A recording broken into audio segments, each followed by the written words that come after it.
We are now reporting live from North 13th Street Tech. I am Naisha Jones, and today we have the breaking news story of a New Jersey man who fatally slashes a 6-year-old boy while knifing his 12-year-old sister on her birthday. As of today, March 16, 2015, Amber Andujar is now 14 years old. 2 years ago, she was scarred for life when she was slashed across her neck twice and raped by 35-year-old Osvaldo Rivera. Upon her rescue was her 6-year-old little brother. He was overpowered by Rivera and was also slashed across his neck in a sawing motion, which left him dead on the floor. You are tuning in live with Tanea Killing from Essex County Vocational Technical High School Back Newsroom. In New Orleans, a Louisiana mother, 25-year-old Walisha Williams, and her 8-year-old daughter, Paris Williams, was shot and killed after moving to start a new life. 25-year-old Walisha Williams moved back to New Orleans to start a new life for her and her daughter after relocating to Houston, Texas after Hurricane Katrina, which happened almost a decade ago. Williams had got a new boyfriend while living there, and they went to register Paris for 3rd grade just days before. A witness told us that Williams and her boyfriend were arguing before he proceeded to shooting her, and then went into the little girl's room and shot her in the head while sleeping. When she tried to escape, she was shot multiple times. She played dead until he left and went to a neighbor's house for help. The boyfriend has not yet been confirmed as a suspect, but detectives are looking for further information to investigate. Dead teen at local hotel. I am Tanea Killing, getting live reports from reporters at the Hilton Garden Inn Hotel at Robinson Center in Edison, New Jersey. Just earlier, a 17-year-old girl, Rose Carlin, was found dead. It was said to have been connected with a drug overdose, but investigators have not confirmed that without an autopsy. Investigators have not connected Rose's relationship with the two suspects who have been earlier this evening arrested. We will keep people posted about the young teen, but until then, we are reporting live. Now, coming to you live is one of Essex County's all-star players, Ciara Rivera, a senior captain softball player at North 13th Street Tech.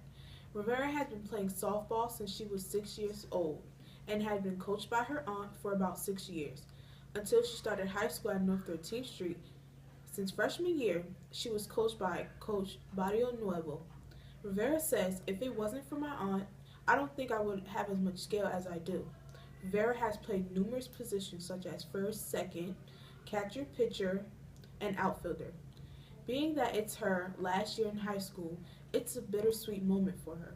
She's sad because she wouldn't be playing high school softball anymore. Then again, she's happy because she is finally graduating. Her goals for this year are to make states and for this to be the best season ever. This morning, a man accused of murder has gouged out his eyes. Victor Removos Jr. gouged out his eyes in separate incidents in December, and he will undergo a hearing to determine if he is fit to stand trial. Removos was accused back in 2012 of murdering a 73-year-old woman. Removos was charged with murder, felony murder, and other charges in November of 2012 in connection with the fatal stabbing of Virginia Susie Summer during the course of a robbery. The Star-Ledger previously reported Removos was 18 years old at the time and a student at High Point Regional High School. Removos' attorney, Robert Baer, said the judge will be responsible for ordering a psychiatric evaluation to determine whether Removos is capable of assisting in his own defense. In school-related news, the park test is causing a frenzy. The bill will cover the Partnership for Assessment of Readiness for College and Careers, a period of 3 years beginning with the 2015-2016 school year. The bill would not allow the test to be used in the evaluation of teachers or to determine student placement, promotion, or graduation. It also will not be required for graduation until 2019, although Park is not required for graduation until 2019. Students are required to take the various tests in order to graduate, which include the ACT, SAT, PSAT, AccuPlacer, and or the student can perform a portfolio based on their entire school year to determine their mastery in the state standards for mathematics and language arts in order to meet their graduation requirements. And now, this is Zahara Williams reporting to you from the 13th Street Technical High School. And today, a brave father leaves his dying son's side to go save his daughter. Bill Richards' 8-year-old son Martin was torn apart by an explosion near the finish line during the Boston Marathon. Richard ran to his 7-year-old daughter's side. She tried to get up and fell. That's when I noticed her leg. She didn't have it anymore. It was blown off, said Richard. Richard was soon forced between letting his son die or his daughter, traveling from one gruesome scene to another, meaning moving from the finish line to the hospital. You know it's not going to be good when you see the look of horror on doctors' faces. Jane was devastatingly injured, Richard told the court Thursday. Doctors amputated her left leg below the knee and removed more than 20 sharp-nailed pieces from her body. Police are currently searching for a father who allegedly kidnapped his 2 children.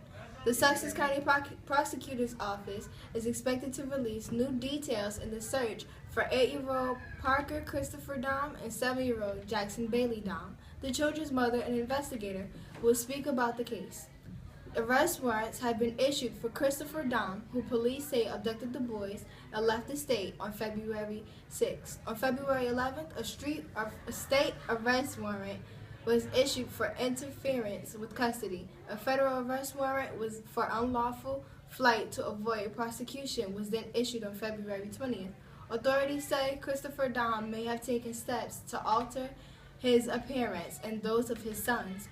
All 3 may have shaved heads. The suspect vehicle was last seen in the early morning hours of February 6 on Interstate 95 southbound in Baltimore, Maryland. I'm Naisha.